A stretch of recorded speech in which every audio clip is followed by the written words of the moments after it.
معمم الشيعة نائحات مستأجرات. الآن سنرى المعمم أحمد الموسوي الذي استأجره السلقلقي ياسر الخبيث على قناة فدك وجعل له برنامج الذي طلبناه كثيرا للمناظرة ولكنه يتهرب.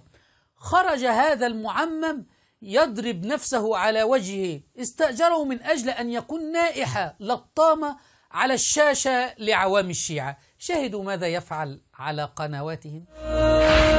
لا تتقلب أثناء النوم، مصيبة مصيبة، أنطم على راسي، أترك الوقار، تقول له أبويا عمر بن.